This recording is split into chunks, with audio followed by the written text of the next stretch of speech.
ঘরের মধ্যে একজন মহিলা সাহাবী ডুকরে ডুকরে কান্নাকাটি করতেছেন। তার 7 বছরের একটা ছোট্ট সন্তান রয়েছেন।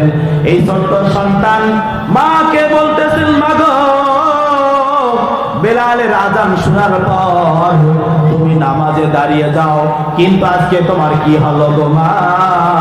আজকে তুমি কেন কান্নাকাটি করতেছ? তার মা উত্তর দিচ্ছে, বাবা রে, কিছুদিন পূর্বে তোমার বাবা আল্লাহর রাসূলের সঙ্গে জিহাদের ময়দানে যায় শহীদ হয়ে গেছেন। আজকে বেলাল রাদিয়াল্লাহু আনহু আযানের সময় বলতেছেন, হাইয়া আলাল জিহাদ, জিহাদের জন্য ডাকতেছে, কিন্তু আমাদের ঘরে পুরুষ মানুষ আর কেউ নাই গো বাবা। আমিও তো চাই হাসরের ময়দানে শহীদের মা হয়ে হাসরের ময়দানে আল্লাহর দরবারে উপস্থিত হইতে চাই, কিন্তু আমার ঘরে তো উপযুক্ত কোনো সন্তান নাই। এ বাবা, আমি কি করতে পারি?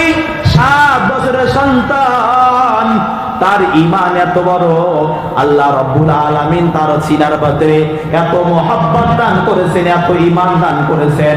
7 বছরের সন্তান মাকে বলতেছে, মা গো, তুমি কান্নাকাটি করিও না গো মা, আমি জিহাদের ময়দানে যাইয়া আমি আমার শরীরের সমস্ত রক্ত ইসলাম কায়েমের জন্য, দ্বীনের জন্য বিলায় দেব গো মা। হাসরের ময়দানে তোমাকে শহীদের মা হিসাবে আল্লাহর দরবারে আমি উপস্থিত করব, বলে সুবহানাল্লাহ।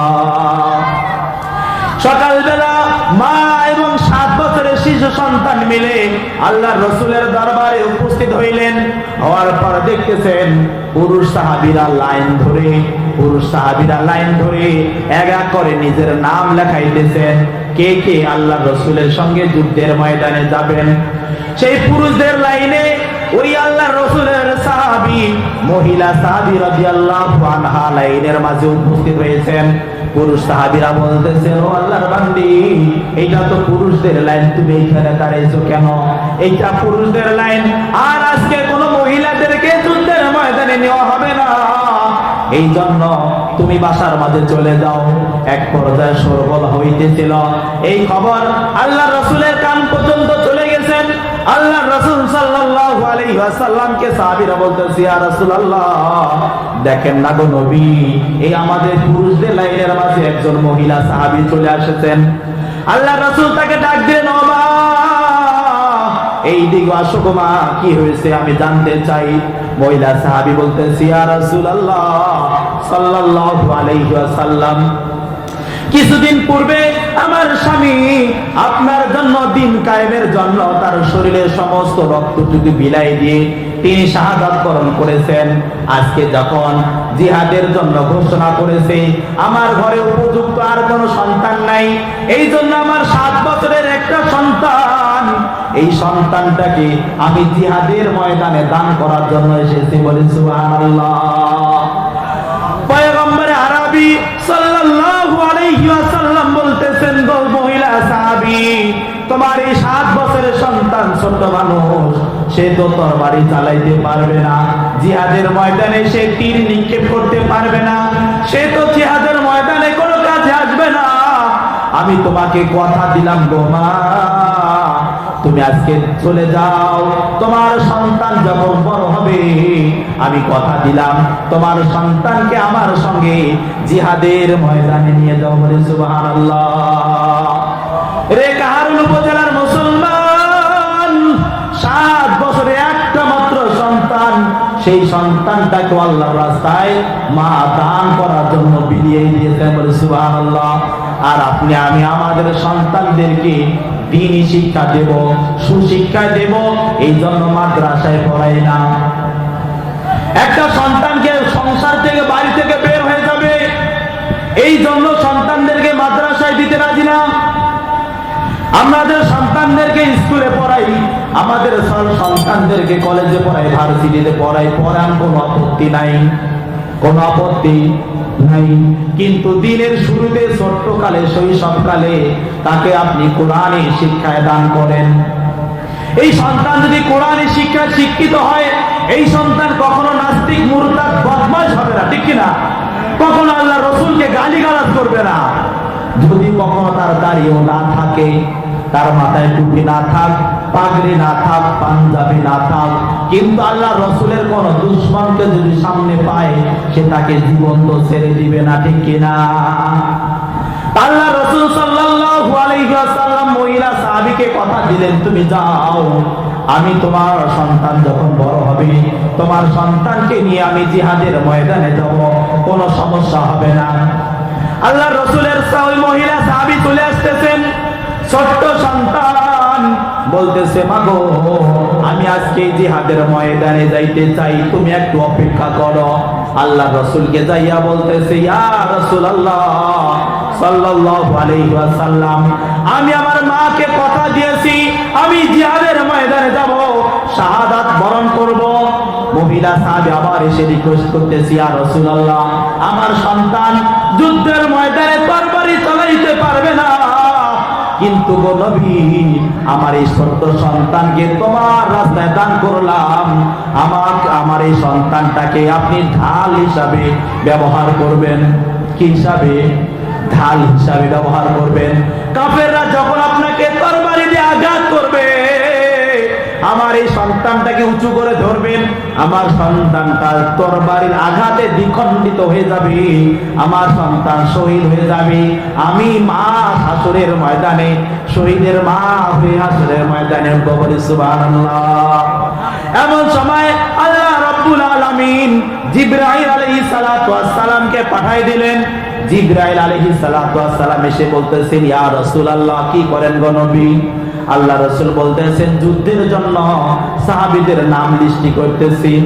বলতেছে, আপনি এখানে সাহাবীদের নাম লিস্টি করতেছেন, আল্লাহ রাব্বুল আলামিন আরশে আজিমেও আল্লাহ রাব্বুল আলামিন যারা জান্নাতে যাবে আজকের যুদ্ধে যারা শহীদ হবে তাদের নাম আল্লাহ রাব্বুল আলামিন লিপিবদ্ধ করতেছেন। সুবহানাল্লাহ। ইয়া রাসূলুল্লাহ ওই লিস্টের মাঝে আমি দেখে আসলাম সবার উপরে যার নাম লেখা হয়েছে সেটা হলো এই ছোট্ট 7 বছরের সাহাবী, বলি সুবহানাল্লাহ। তাহলে তারা তাদের নিজের জানের চেয়ে, নিজের সন্তানের চেয়ে, পরিবার পরিজনের চেয়ে, সবার চেয়ে আল্লাহর রাসূলকে তারা বেশি ভালোবেসেছে। অগদখিনী প্রাণের আম্মা জান, কেমনে ভুলিব তোমার অবদান। অগদখিনী প্রাণের আম্মা জান,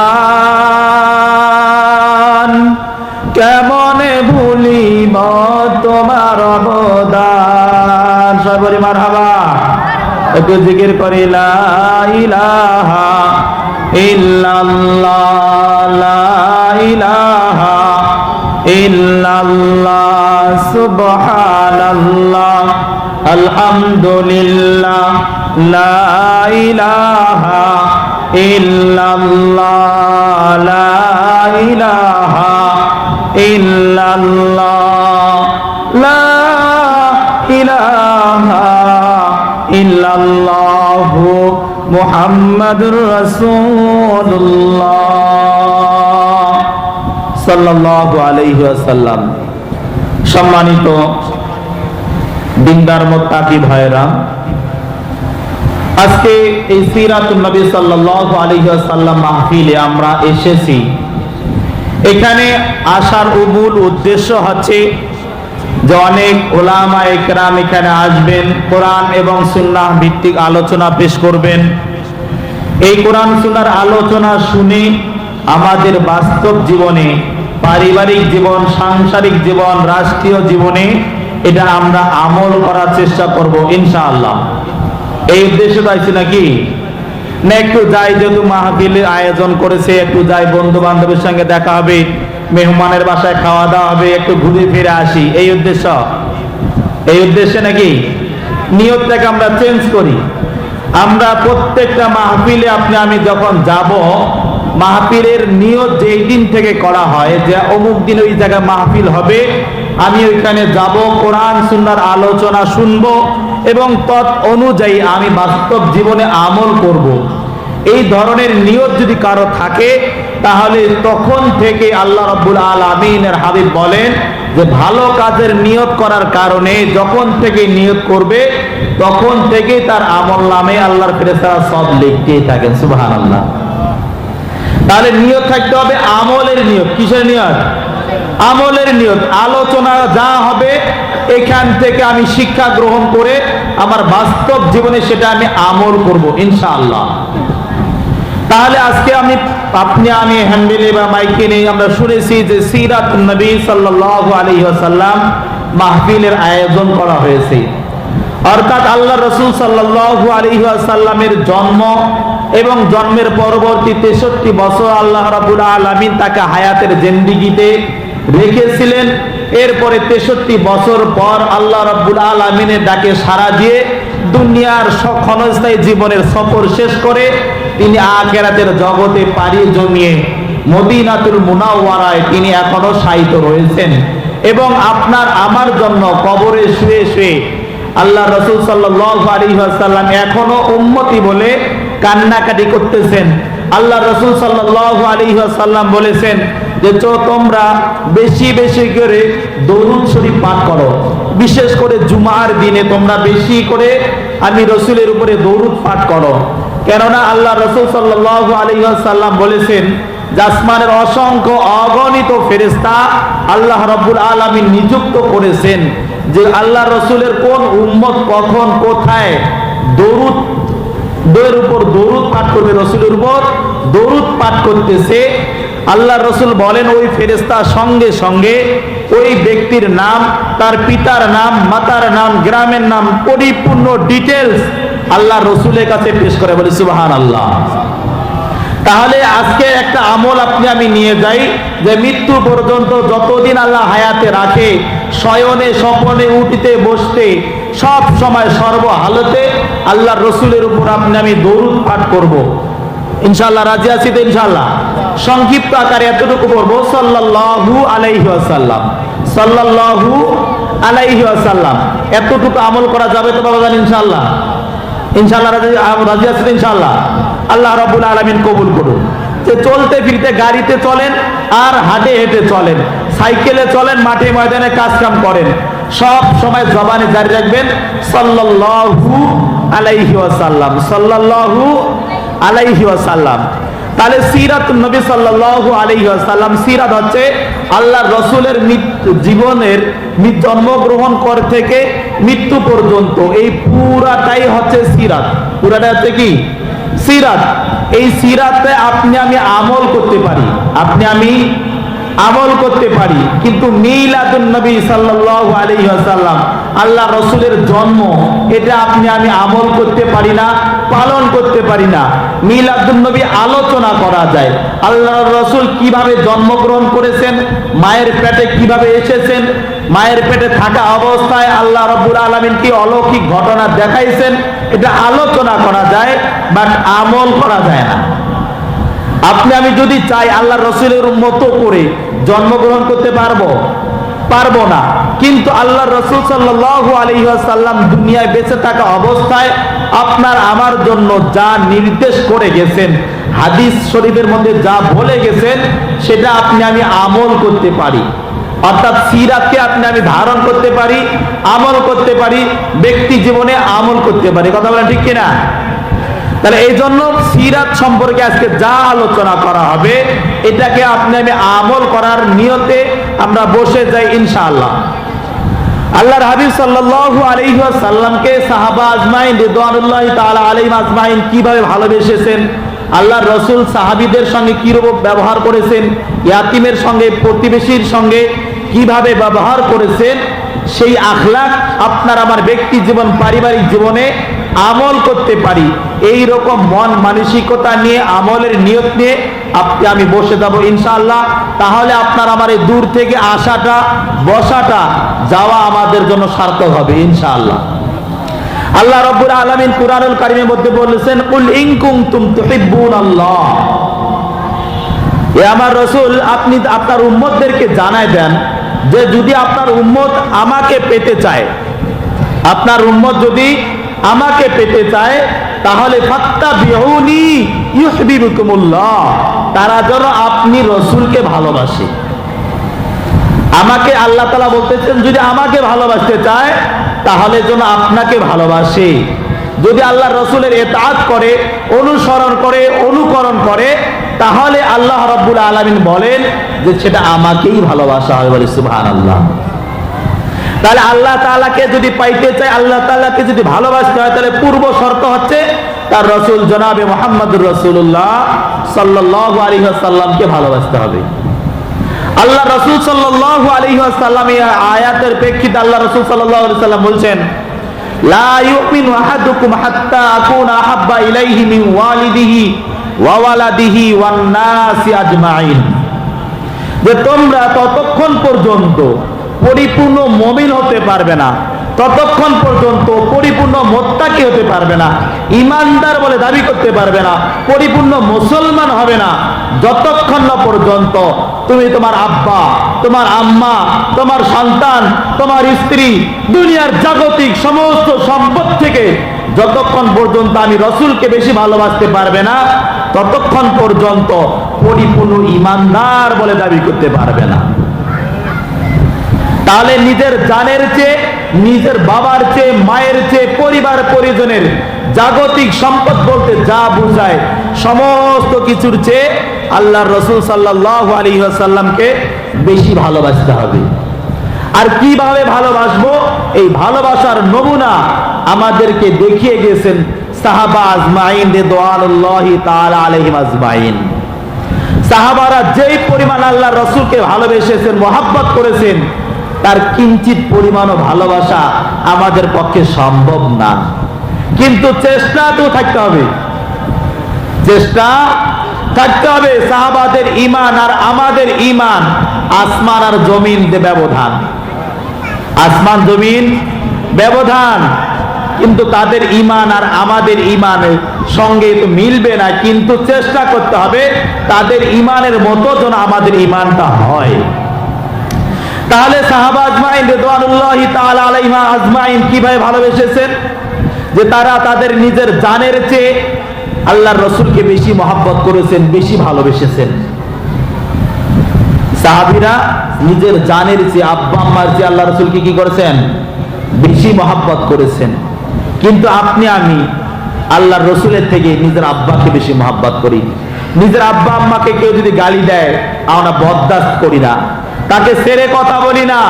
কিন্তু আল্লাহর রাসূল সাল্লাল্লাহু আলাইহি ওয়াসাল্লামকে বিভিন্ন সময়ে দেখা যায় গোস্তাকে রাসূলেরা আল্লাহর রাসূলকে নিয়ে বিদ্রূপ মন্তব্য করে, ব্যঙ্গচিত্র আট করে। কিন্তু আপনি এই মুসলমান হওয়া সত্ত্বেও আমাদের গায়ে লাগে না। আলেম ওলামারা যখন আন্দোলনের ডাক দেয় আমাদের যাইতে মন চায় না। অন্তত এখানে যাইয়া তো বলতে পারবো, ইয়া রাসূলুল্লাহ, যারা আপনার বিদ্রূপ করেছিলেন, আপনার বিরুদ্ধাচরণ করেছিল, তাদের পক্ষে আমি কথা বলে নাই, আমি তাদের বিপক্ষে আমি অবস্থান করেছিলাম। এতটুকু তো বলা যাবে, যাবে না ইনশাআল্লাহ। সাহাবা আজমাইন রিদওয়ানুল্লাহি তাআলা আজমাইন আল্লাহর রাসূল সাল্লাল্লাহু আলাইহি ওয়াসাল্লামকে কি পরিমাণ মহব্বত করেছেন, ভালোবেসেছেন। রাসূলুল্লাহ সাল্লাল্লাহু আলাইহি ওয়াসাল্লামের সাহাবী হযরত আবু বকর রাদিয়াল্লাহু তাআলা আনহুকে আল্লাহর রাসূল সাল্লাল্লাহু আলাইহি ওয়াসাল্লাম বলেছেন, আবু বকর,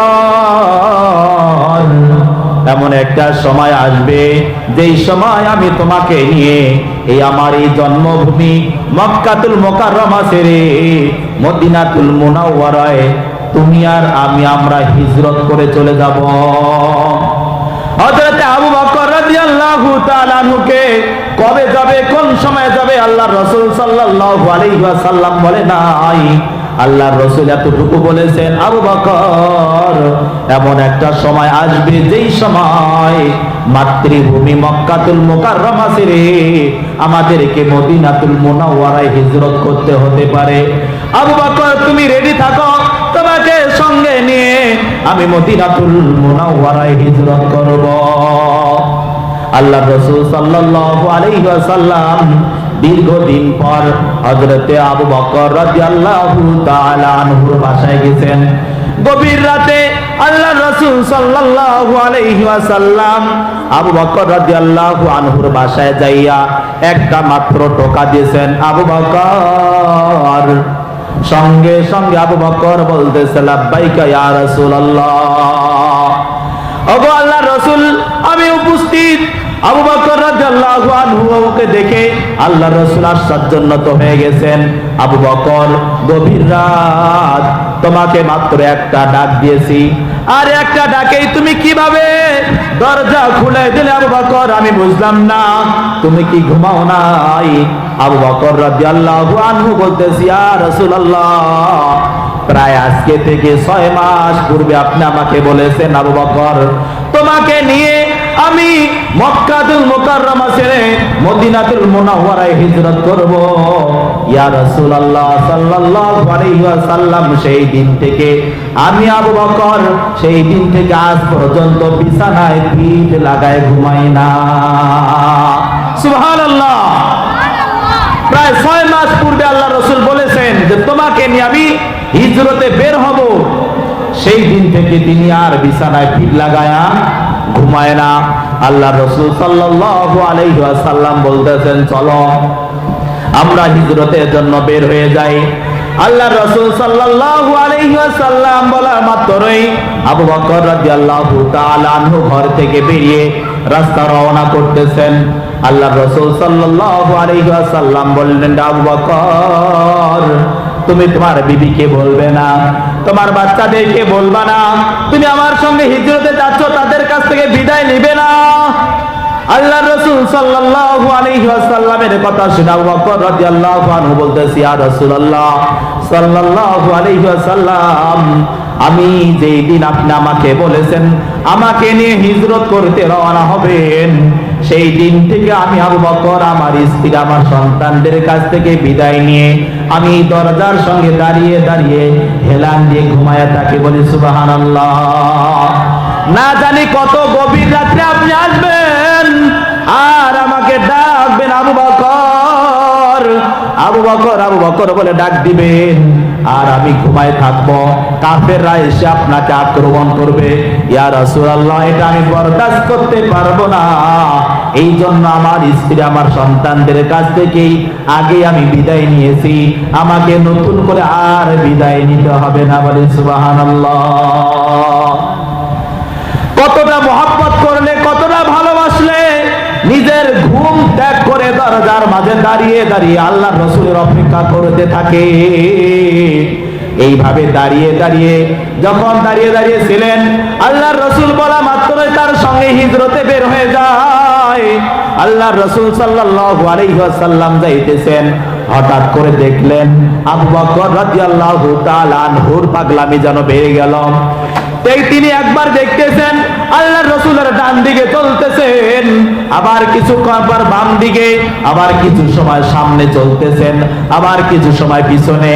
এইভাবে সামনে পিছনে ডাইনে বামে আল্লাহর রাসূলের যখন চলতে লাগলেন, আল্লাহর রাসূল সাল্লাল্লাহু আলাইহি ওয়াসাল্লাম বলতেছেন, আবু বকর, কেন তুমি ছটফট করতেছো?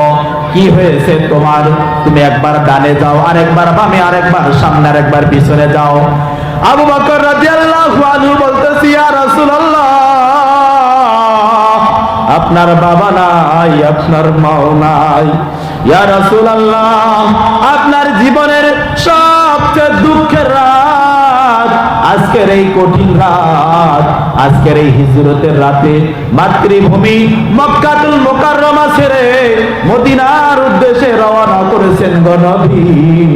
ইয়া রাসূলুল্লাহ, আজকের সফর সঙ্গী হিসাবে আপনি নওজোয়ান সাহাবী হযরত আলী রাদিয়াল্লাহু আনহুকে সঙ্গে নেন নাই, ওসমান রাদিয়াল্লাহু আনহুকে সঙ্গে নেন নাই, নওজোয়ান হযরত আর বেলাল রাদিয়াল্লাহু তাআলা আনহু তাদেরকে সঙ্গে না নিয়ে আপনি আমার মতন বয়ে বৃদ্ধ হযরত আবু বকরকে সঙ্গে নিয়েছেন গো নবী। আমি যখন রাস্তায় চলতে আসি, আমি যখন আপনার ডান দিকে চলি, আমার মন বলতেছে কাফেররা না জানি আপনাকে বাম দিক থেকে তীর নিক্ষেপ করতেছে গো নবী। এই জন্য আমি এক দৌড়ে আমার বাম দিকে চলে যাইতেছি। আবার কিছু সময় পর মনে হইতেছে এখন যদি কাফেররা সামনের দিক থেকে আপনাকে তীর নিক্ষেপ করে, আপনি তো শাহাদাত বরণ করবেন গো নবী। এই জন্য আমি সামনের দিকে রওনা হয়েছি। আবার সামনে যখন চলতেছি আমার মন বলতেছে না জানি কাফেররা আপনাকে পিছন থেকে আক্রমণ করে আপনাকে দুনিয়া থেকে বিদায় করে দিবে। ইয়া রাসূলুল্লাহ সাল্লাল্লাহু আলাইহি ওয়াসাল্লাম, এই জন্য আমি আপনার ডানে আপনার বামে আপনার সামনে পিছনে আমি ছুটাছুটি করতেছি।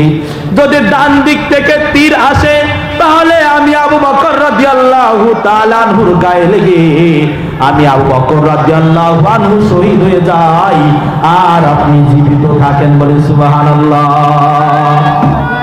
তিনি ভাবতেছেন আমি আবু বকরের গায়ে তীর লেগে আমি শাহাদাত বরণ করি, তবু আল্লাহর রাসূল জীবিত থাক। সুবহানাল্লাহি বিহামদি। নিজের জানের চেয়ে আবু বকর রাদিয়াল্লাহু আনহু আমাদের রাসূল আখিরি জামানার পয়গম্বর দু জাহানের বাদশাকে মহব্বত করেছেন। বলে সুবহানাল্লাহ। শুধু মহিলা পুরুষরাই যে মহব্বত করেছেন তাই নয়, মহিলা সাহাবীরাও আল্লাহর রাসূল সাল্লাল্লাহু আলাইহি ওয়াসাল্লামকে নিজের জান দিয়ে ভালোবেসেছেন। বলে সুবহানাল্লাহ। গভীর রাতে হযরত বেলাল রাদিয়াল্লাহু তাআলা আনহু আযান দিতেছেন, as-salatu khairum minan naum, as-salatu khairum minan naum। মুয়াজ্জিন সাহেব পরক্ষণে বলে হাইয়া আলাস সালাহ, হাইয়া আলাল ফালাহ। আপনার আমার এলাকার মসজিদে ডাকে না মুয়াজ্জিন সাহেব? কি বলে ডাকে? as-salatu khairum minan naum।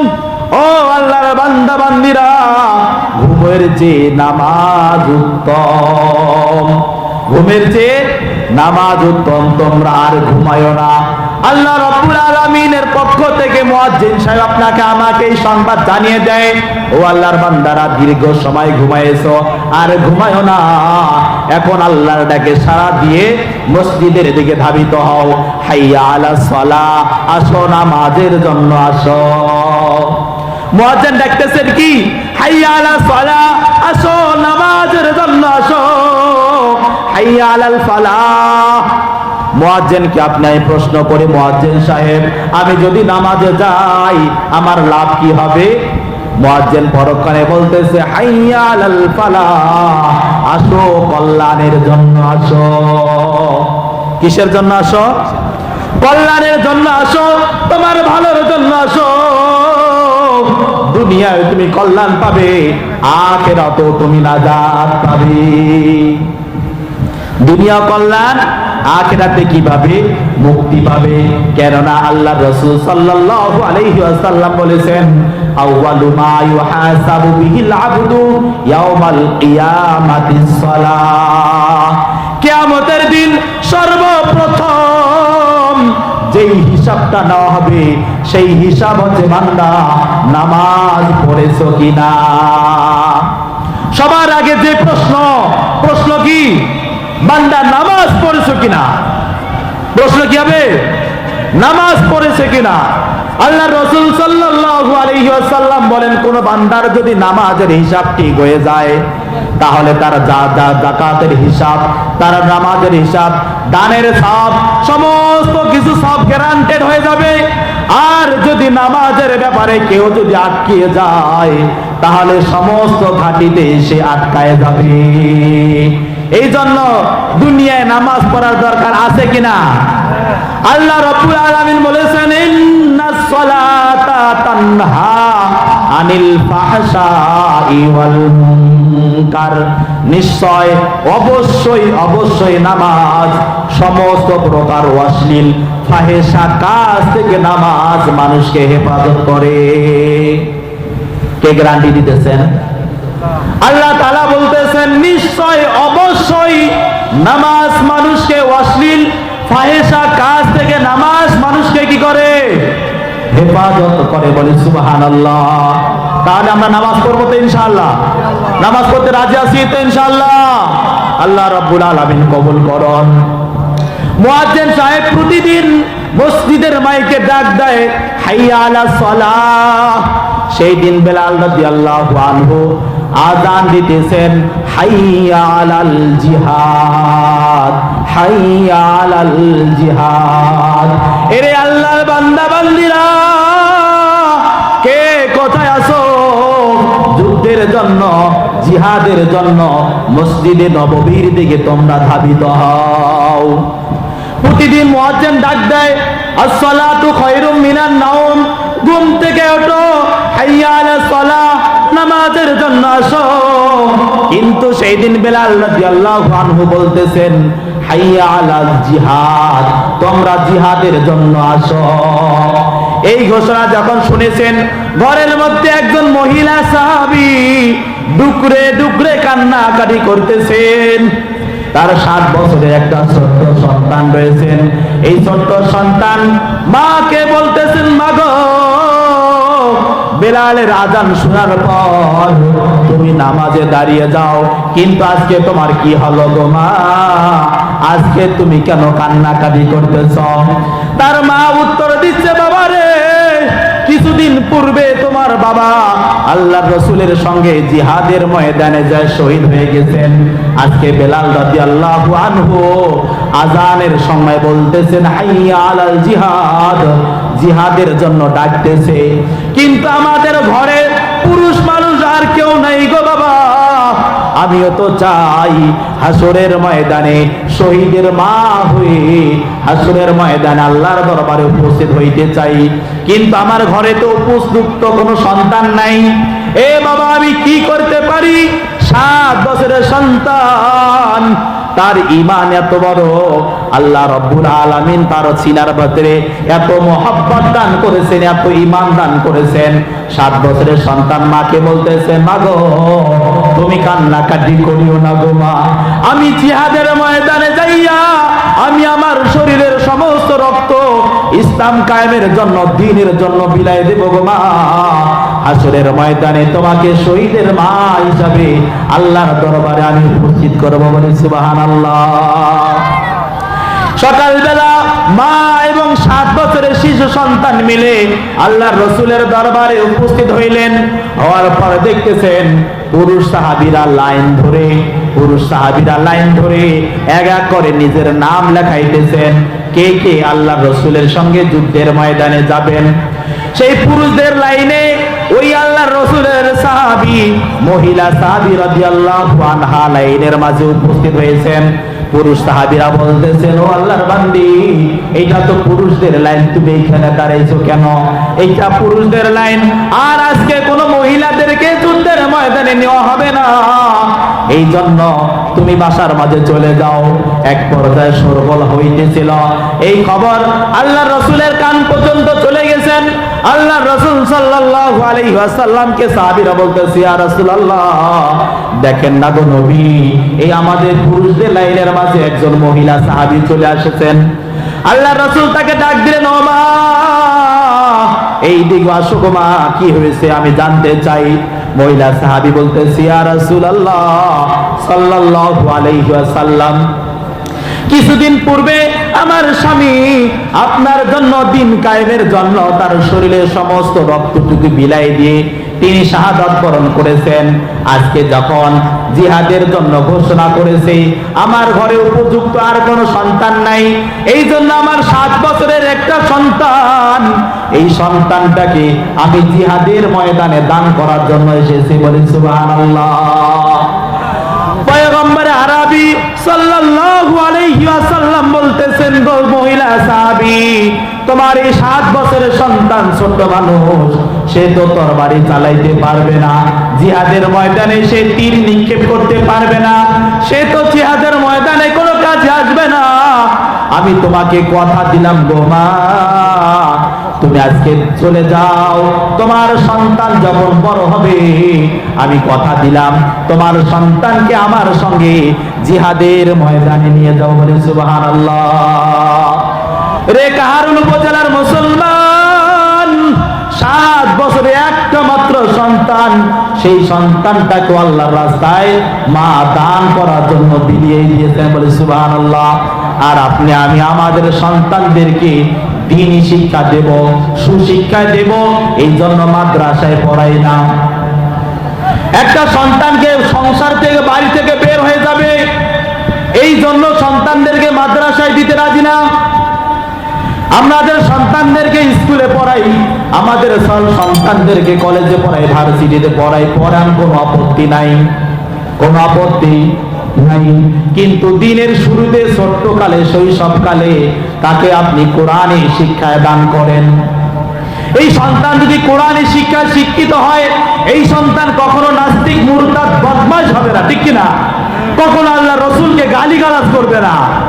যদি কখনো তার দাড়িও না থাকে, তার মাথায় টুপি না থাক, পাগড়ি না থাক, পাঞ্জাবি না থাক, কিন্তু আল্লাহ রসুলের কোন দুশ্মনকে যদি সামনে পায়, সে তাকে জীবন্ত ছেড়ে দিবে না, ঠিক কিনা? আল্লাহ রসুল সাল্লাল্লাহু আলাইহি ওয়াসাল্লাম মহিলা সাহাবীকে কথা দিলেন, তুমি যাও, আমি তোমার সন্তান যখন বড় হবে, তোমার সন্তানকে নিয়ে আমি জিহাদের ময়দানে যাব, কোনো সমস্যা হবে না।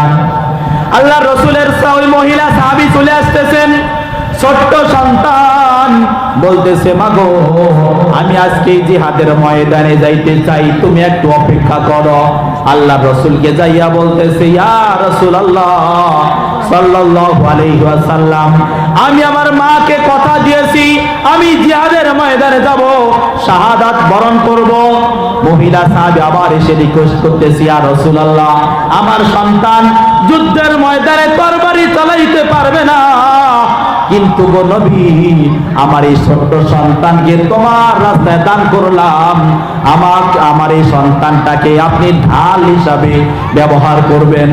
কি হিসাবে? ঢাল হিসাবে ব্যবহার করবেন।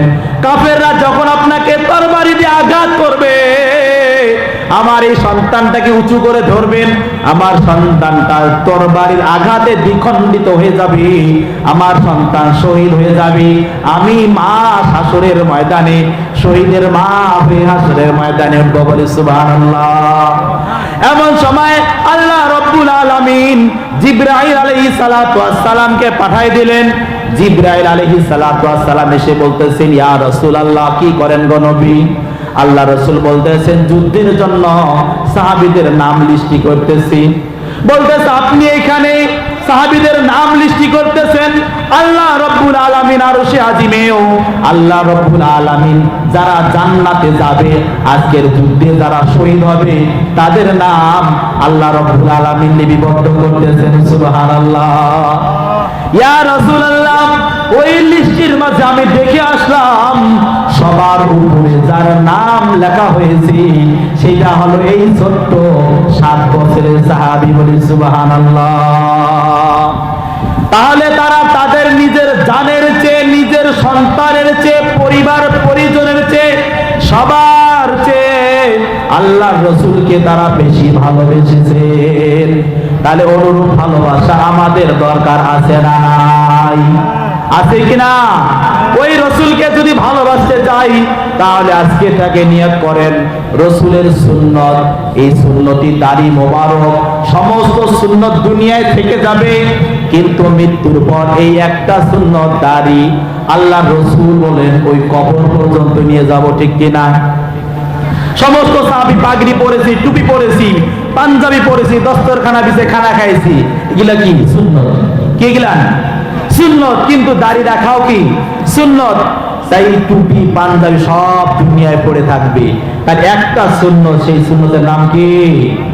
দাড়ি। এই দাড়িটা আপনি আমি কবরে নিয়ে যাব, ফেরেশতাকে দেখাই দেব, ফেরেশতা মুসলমান না কাফের, দেখ আমার দাড়ি রয়েছে। সুবহানাল্লাহ।